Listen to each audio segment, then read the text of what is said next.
Picky with my personal business, picky with my health and my fitness, picky with my spiritual oneness. Keep it 100 for whoever want it. I must be something down. Picky with the snakes in the grass, picky with the people from my past. Picking up with niggas talking fast, acting like they riding, but really they gassing. Can't get one past me, can't smoke, don't match me. Can't make my you do what I do. I'm only human. Hey, you guys. So that's just a little bit of Noelle Scales and her song Picky. But let's get right to it. So today I wanted to discuss dating a narcissistic sociopath. And I decided to do this video because I have had the pleasure recently of dating a narcissistic sociopath. Um, so the first things I want to hop into is those characteristics. One of the characteristics is callousness, and that just means they act cold, distant. They have no ability to feel the pain of others. And when I think about this person, I could let him know how I'm feeling, how I'm hurting, and there was just completely no empathy whatsoever, like none. So, that tends to make you feel like people don't care about you. Another characteristic is lying. When I initially met him, we originally dated in 2014, and we dated back then. After we stopped talking, I came to find out that he was living with someone, he had a baby, all of that, and the entire time he was lying about it. He always said that, well, I wasn't there in my head, which is an excuse. Another characteristic is that they're parasitic. They tend to take from others without giving anything in return. We all know that parasites leech off of other things. And it doesn't always have to be something superficial or monetary. It could just be your energy, the energy that you give off. So in other words, they could be labeled as energy vampires. Another characteristic is low emotions. They have difficulty understanding a range of emotions. Like they feel basic emotions, happiness, sadness, anger, but anything outside of those basic constructs or constraints, they don't feel, they can't understand or interpret those emotions effectively. They also tend to be con artists. And just again, relating to my own personal experience, he had a amazing ability to make me feel like everything was my fault. Another characteristic is blaming others, which kind of falls in line with the previously mentioned characteristic. They never like to take personal responsibility for their actions, and everything that occurs is another party's fault. They tend to be dispassionate, and dispassionate means they'll never apologize because they have zero concern or empathy. If they do, it's self-serving. It's a means to an end. They usually possess, superficial charm. I can remember when this guy came back into my life in December.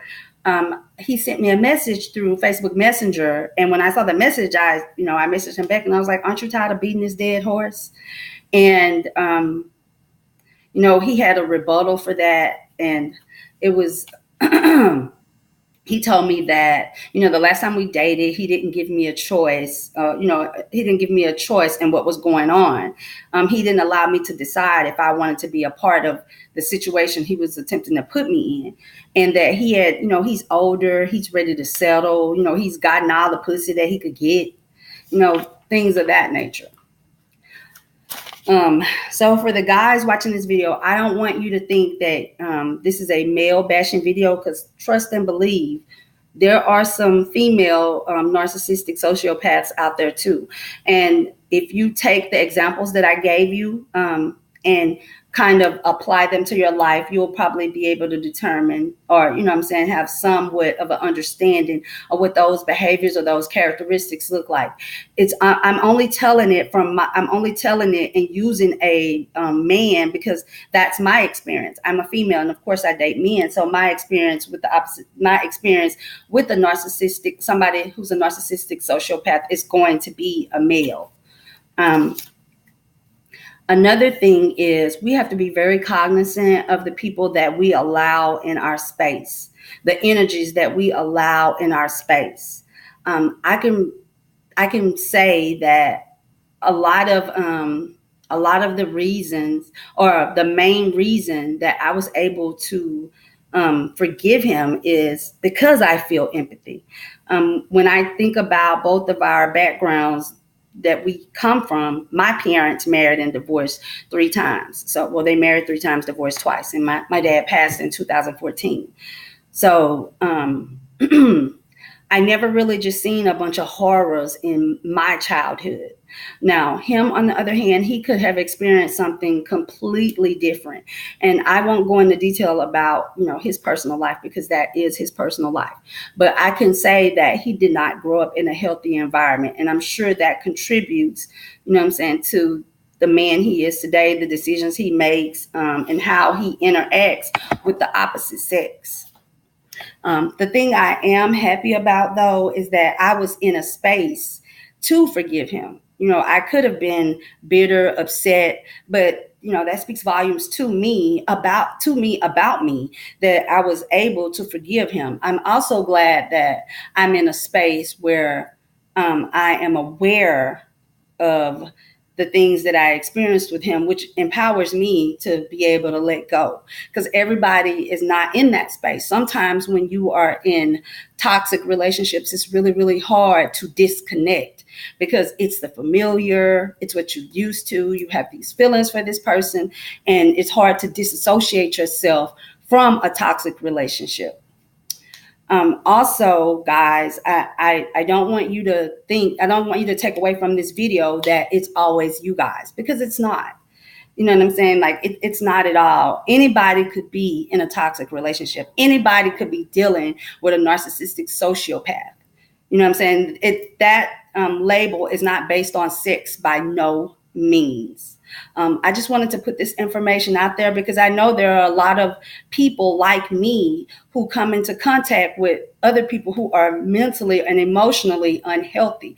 And this is not to bash them, because mental health is a very, very serious thing. This is not to bash them. This is just more of like a public service announcement to make people aware that you are not alone in your experiences. And we all have had run-ins with people who may not be the best for us.